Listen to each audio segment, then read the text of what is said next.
Hello and welcome To Be Honest, I May Be Wrong, episode 0, the introduction. In this episode, I'm going to cover some of the background of this podcast, my personal background, and kind of why I started doing this. To start, I'm not sure if the term podcast is the correct one. These are more like mini essays recorded and set to a conversational tone. I know that people are busy and don't have time to read essay after essay after essay on random opinions. So I wanted to make something easily digestible while people multitask and leave valuable reading time to things like digging for facts and figures or maybe looking through some of the links that I drop here in the comments. This project started out of frustration. For a while now, I've been silent on a number of topics, or really every topic. No one seems to want to hear each other out or have an open discussion. Also, the cancel culture is just out of control these days. So having an opinion risks your job, your friendships, your social credit. But in this silence, I started to feel angry and guilty, like I was committing little lies of omission, just smiling and diverting topics as people repeated the same stale, socially acceptable opinions over and over. And I dodged conversation to avoid angering them and inducing social outrage. I also felt guilty because I knew that I was passively contributing to the death of free speech in the marketplace of ideas, two things that are extremely important to me.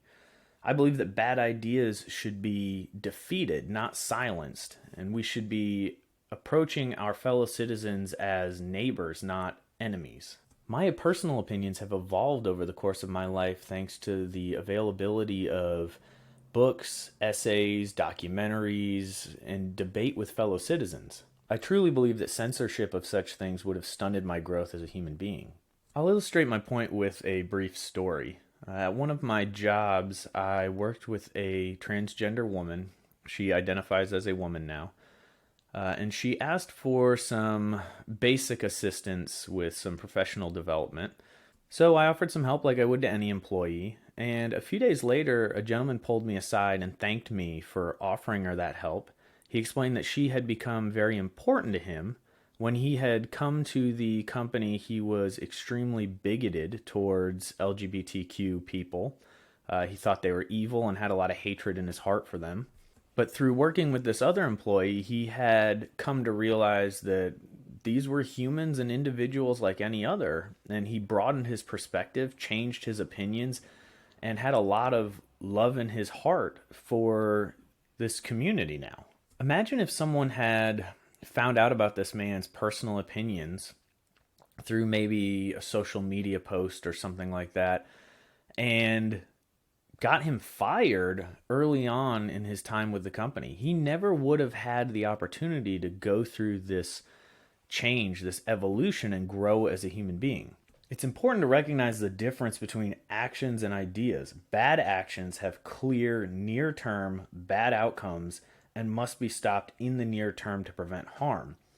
Bad ideas cause harm over the long term and must be defeated through open, honest debate in the marketplace of ideas in a continual process of evolution. Suppression and censorship don't defeat bad ideas. They merely push them underground or force people to hide these ideas, dwell on them, and cement them in their consciousness. In order to have intellectual honesty, we must have a free and open marketplace of ideas. Which brings us to my choice for a title, To Be Honest, I May Be Wrong.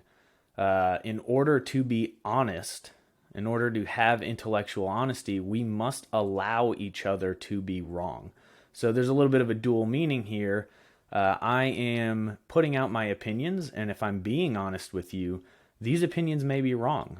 I am constantly evolving, and in a year, I might say something completely different. I might have my mind changed. Someone may present me with evidence that convinces me that what I said today was not correct.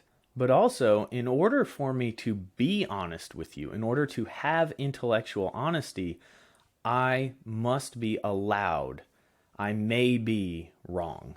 Now I'll give you a little bit of my personal background, not because I think that's important or it gives me any credibility whatsoever, but because I'm aware that we all have internal biases, myself included. And hopefully, in giving you a brief background, you'll be able to identify the filters through which I see the world and help you interpret the opinions that I present.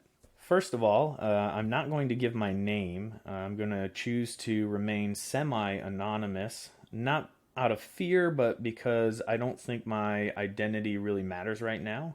You can think of me as every and any person with the right to have an opinion and be wrong. I assume for many listening, my name and identity will already be known, especially if I choose to distribute this by mailing list to avoid censorship. And if someone asks who I am or anything like that, I'm certainly not asking anyone to help me conceal my identity.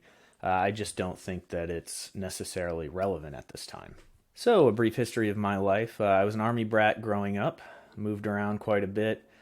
I enlisted in the Army myself at the age of 19 on what is called an 18 X-ray contract, for those of you familiar. I became a Green Beret at a pretty young age.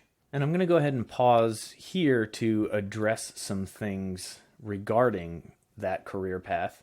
Before you conjure up the fantasy that people typically do when they hear Green Beret, let me just say that my career was underwhelming to say the least.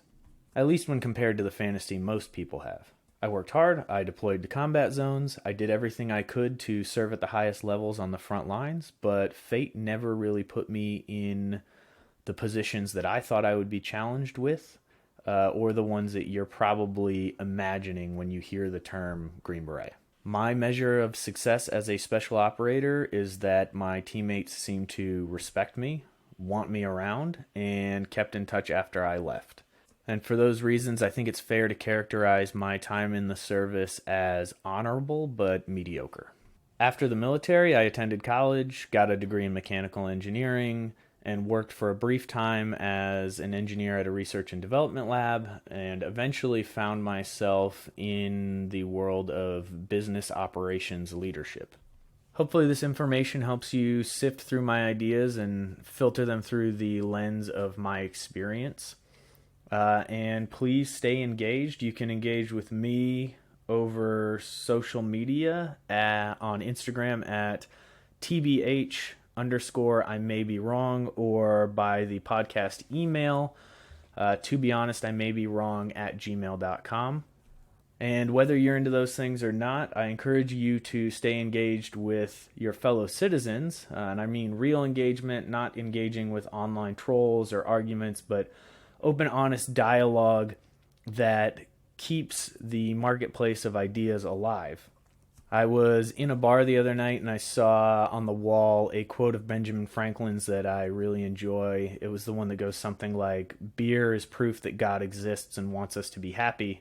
But it reminded me of another quote of his that I really like when he was asked, "Mr. Franklin, have you given us a republic or a monarchy?" And he replied something like, "A republic if you can keep it. It is the duty of the citizen, not government, to protect liberty. By definition, government cannot give freedom by seizing power.